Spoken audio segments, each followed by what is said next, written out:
Hi, everybody. Welcome back to that Eurovision site. Today, we've had some very, very big news after the confirmation that Liverpool will be hosting the 2023 Eurovision Song Contest. We now have the number of participating countries competing in next year's competition. So I'm with Isabelle and Janek to just delve into it and talk it a bit further. So let's get on with it.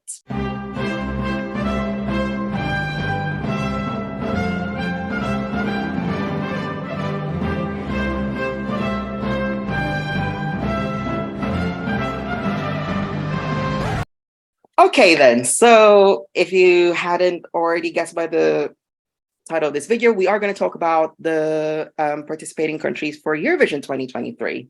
So today we found out that 37 countries will be participating in next year's competition. And they are Albania, Armenia, Australia, Austria, Azerbaijan, Belgium, Croatia, Cyprus, Czech Republic, Denmark, Estonia, Finland, France, Georgia, Germany, Greece, Iceland, Ireland, Israel, Italy, Latvia, Lithuania, Malta, Moldova, Netherlands, Norway, Poland, Portugal, Romania, San Marino, Serbia, Slovenia, Spain, Sweden, Switzerland, Ukraine, and of course, the host country, United Kingdom. Whew, that was a long list. So let's get right into it. Isabelle, what do you think of the lineup for 2023? See, I'm glad you said that's a long list because I know there's been a lot of disappointment about our three non-returning countries, but 37 countries is still a really solid contest. There's no need to get, panicked about it being the end of the contest or anything like that. I know that, it's disappointing. It's easy to let our disappointment it's easy to get swept up in our disappointment that our three Balkan countries aren't returning. I'm gutted that all three of the non-returners are Balkans, because that's a big chunk out of that, little cultural pocket. I don't necessarily always enjoy North Macedonia, Bulgaria, and Montenegro, but I often just appreciate them being there. Every now and then they pull out an absolute corker. So the fact that they're not going to be there is gutting, because as far as I'm concerned, the more Balkan countries, the merrier. I'm always sort of fingers crossed for a Balkan return, to be honest. So to actually have three leaving, it's like, no, that's the wrong direction. But aside from that, we could have had so many more countries withdraw, actually. I know that there was some concern that maybe Moldova would, that maybe Czechia wouldn't be back, that Armenia, because of what's going on over there at the moment, might end up withdrawing. So I'm just really happy that they're coming back for sure. And 37 is fine. It's fine. We had 37 in 2014 last, didn't we? That was a great contest. It's going to be fine. And also it's really understandable because the economy globally is really in dire straits. So it would have been really amazing if no countries had withdrawn, to be honest. And I'm not surprised in that context to see that no countries are debuting and no countries are returning after a break. Yeah, I'm disappointed about that, of course. I think we all are, but I'm not really surprised. We could have done a lot worse. Yeah, I think I would have to echo Isabelle. 37 for us seems like a small number compared to other years, but it's still a lot of countries coming back. Of course, we don't have Montenegro Bulgaria and North Macedonia next year. Especially, I was gutted to know that Anissa was apparently supposed to represent Montenegro, and I have been kind of listening to her songs on and off, and of course she was in the American Song Contest, but that didn't end well for her, and she wanted to try again for Eurovision. 37 last time we had 2014, which was one of the strongest years we had lately. So I'm very, if they are if we have the little countries compared to other years, but the addition is very strong, then I am not moved by the small amount of countries, because we're having a great addition either way. I am sad that the reasons about them disqualifying, not returning, is money issues. Like, why did EBU just could maybe lower it for them? Because every year they are rather, especially North Macedonia said that this year they aren't participating, but they will still will show the shows in May. So like it's just the participation costs that are a problem. North Macedonia didn't lose interest in Eurovision, so that's I'm gutted for them, and especially after this year when Andrea finished 11th in the semifinals, she almost qualified, so that's not a bad result. Bulgaria is a different topic because they have money issues for a few years now, and had to rely on sponsors in 2020, 2021, and 2022. So that's not another issue for them. Montenegro the same. They returned suddenly because they somehow found funds for their participation.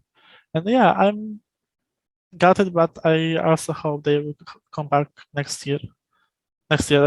In 2 years.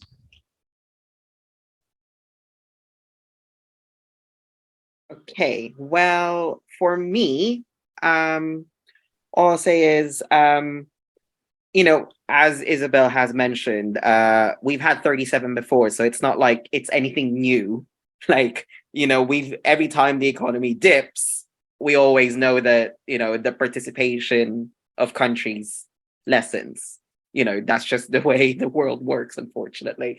But for me, I was not surprised with the countries that withdrew from next year, just because of the fact that I think the moment that UK was announced to host, my main thought was like, okay, some of these delegations are gonna have to get visas. And from someone who used to be a non-British citizen, I know the tedious pain that is visa applications, wanting proof of this and that and this and that. So, and also just for context, like sometimes you'd have to have like massive amounts of paperwork just for like let's say you're going for Eurovision for 2 weeks, like you're gonna have to have a big chunk of paperwork. I went to Stockholm when I didn't have a British passport, and I had to give them like this much of paperwork just to go to Stockholm for 4 days. So, and that wasn't cheap. Like, if you make a mistake on your visa application, you're gonna have to redo it and you're gonna have to repay it. So I can see why some of these delegations have decided to like not send people in, because imagine if you have to send like what 10, 20 people per delegation, that's costly. Some of these delegations have participated for like a fraction of their participation fee, so I can understand why, and also the fact that it's economical. So sometimes you short-term pain for long-term gain. But I will say though, have you noticed that when we have less countries, sometimes other countries up the ante and send better songs, just because of the fact that we're going to have less countries in the semifinals. So the stake is much higher. If you're not in if you're one of the six or one of the five countries that gets left out after your respective semifinals, that will be so painful. But before we move on, though, I will ask you one question. Out of Bulgaria, Montenegro, and North Macedonia, who will you miss in Liverpool, and why, obviously? That's a tough question because I think Bulgaria for me has been more consistent, not so much last year. And I know that you two probably will have different answers to me. I feel like North Macedonia is the one that's really going to be missed in our little corner of Eurovision world. I might be wrong, maybe I'm wrong. But for me, I think I'll miss Bulgaria because I think that they do have a track record of like taking risks. And so that, you know, that's one less risk-taking country, which is always a shame. And I generally don't enjoy North Macedonia's entries. So my regret for North Macedonia not being there isn't really to do with the music itself. It's to do with just, you know, I'm for an expansive Eurovision. The more participants, the merrier. Montenegro is super hit and miss for me. A couple of their entries have been like super all-time favorites, and then like mostly they, you know, it's very clear that they have financial challenges. I think with their entries, they often feel under they feel low budget often, which is, you know, a shame. So for me, it's Bulgaria that I think I'll miss the most. So for me, I would say kind of similar to Isabel, because North Macedonia in the latest years, I can think of one song from top of my head that I really loved, which was Proud a few years ago. But I would have to agree with you also on Montenegro that it's either you are sending the most amazing song that you could ever produce. Like, of course, 2015 Adio is one of the best songs to ever exist. Or you are also sending songs that just miss the market and just don't take risks. I would say Bulgaria, ever since they came back in 2016, they have been very consistent, minus a few years, but very consistent, sending quality songs and sending songs that maybe aren't that popular in Eurovision. Like when Victoria was announced and her song was revealed, Tears Getting Sober, this Billie Eilish sound has never been on Eurovision, so they also took risk with new sound in the contest, and of course, from 2016 getting fourth place, 2017 getting second place, whatever happened 2018, never mind. But but yeah, I think I would have to say Bulgaria the most for the fact that they're always sending quality and being consistent. But of course, I didn't. I will be missing all three countries, and I forgot to mention before, but I am gutted that Slovakia didn't return, and I'm very happy that Czechia is back.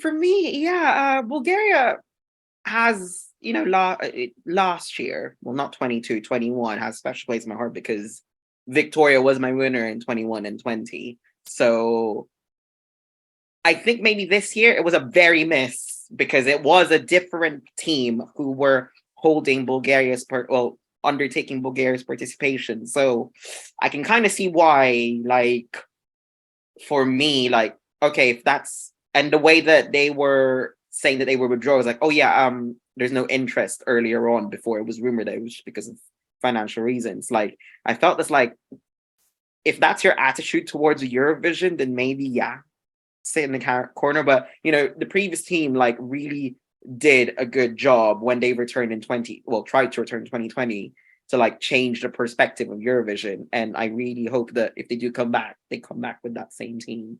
With Montenegro, like, same hit and miss with, like, you know, you do have some quality ballads in there, and Breathe was refreshing, and well, personally for me. But for me, it's gonna have to be North Macedonia. For me, that I'll miss just because I really love their songs. I know not everyone agrees with me on that one. And the fact that the most heartbreaking thing is that they were 11th, as mentioned earlier on. Like, I didn't expect them to come 11th. I was very shocked when I saw that result. But the fact that what breaks me the most is they debuted in 98.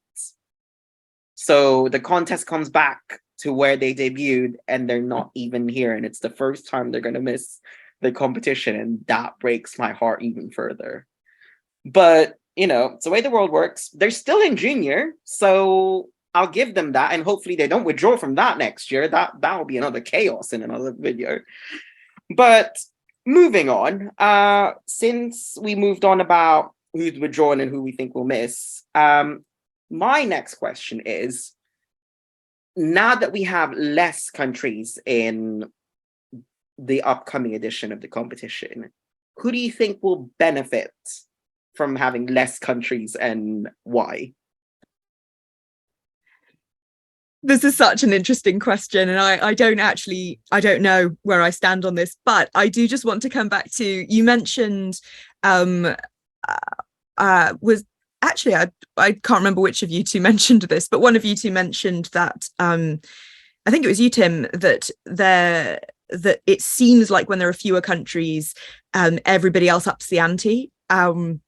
It does put the pressure on, because we don't have like 15 15 entry semi-finals with 2/3 qualifying. Is that the right maths? No, that's the wrong maths. No, it's what is it? It's like 18 or something, isn't it? 18 or something. Yeah. Wow. I really strode out there trying to do some maths. Don't ever let me do maths. I'm not good at maths. Good at words, not maths. Yeah. So normally you have like a situation where it's like nearly half, not 2/3, nearly half of the competitors qualify from each semi, and obviously that's not going to be the case this year. I think we're okay. Now I'm going to try and do some maths. What is it? 16 and 15? Is that how it's going to be? Yes. Maths, which is a really different, that's a really different, that's a really different setup. There's less kind of margin for error, isn't there? Like if you're not really cutting it. Yeah.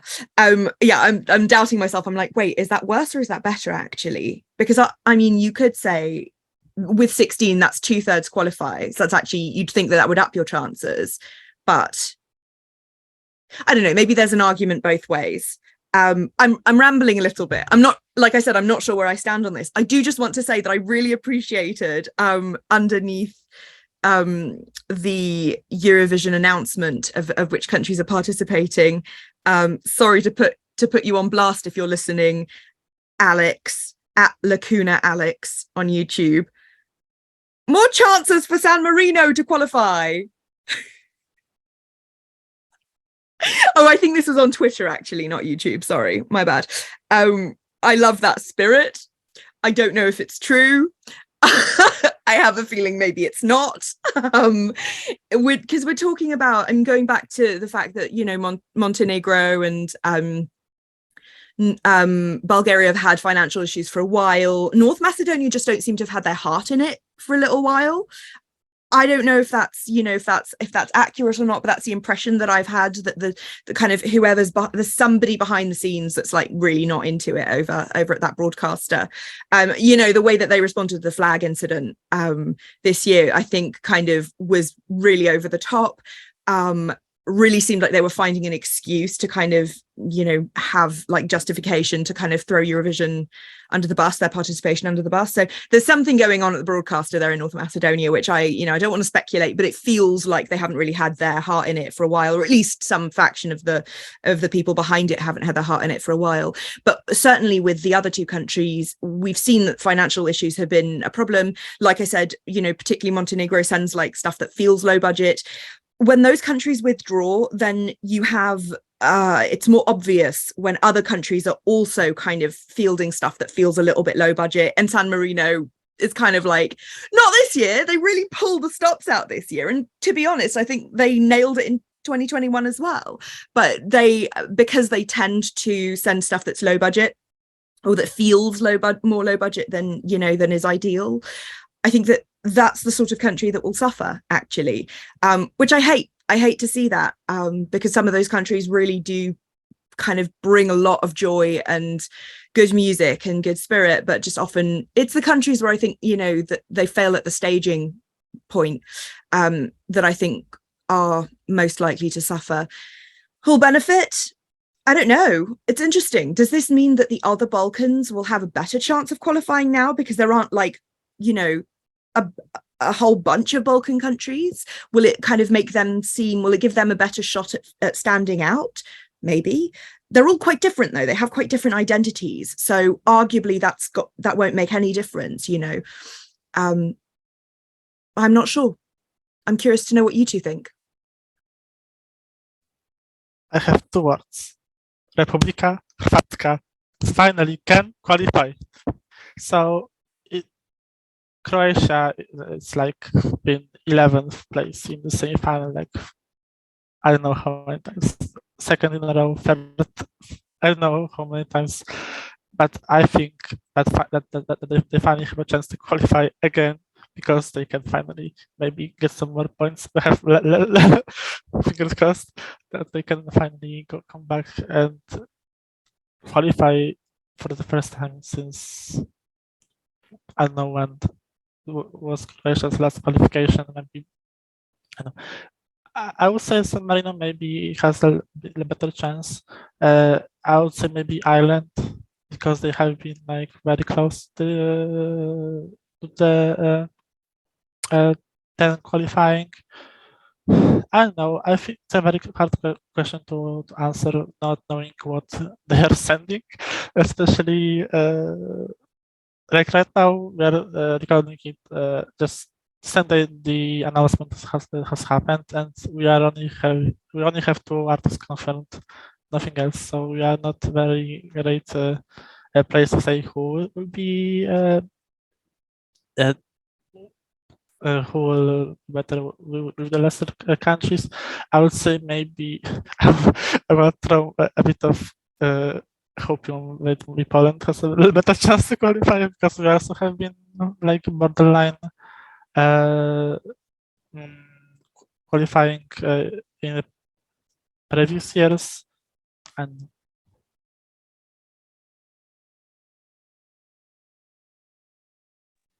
Okay, well, quickly for me, who do I think will who do you think will benefit? So Ireland, just because I know that in 2014 this same thing happened. Like they were one of the 5 that missed it. So I think it's those countries where I think like they don't have a neighbor. So like so I'd say like Malta. I know you got Italy and you got the UK in some sort of way, and Australia, but like I think those are like who are like hit and miss, who are like very borderline-ish. So like Croatia. So those are who I think would benefit from it. Who do I think would be in trouble?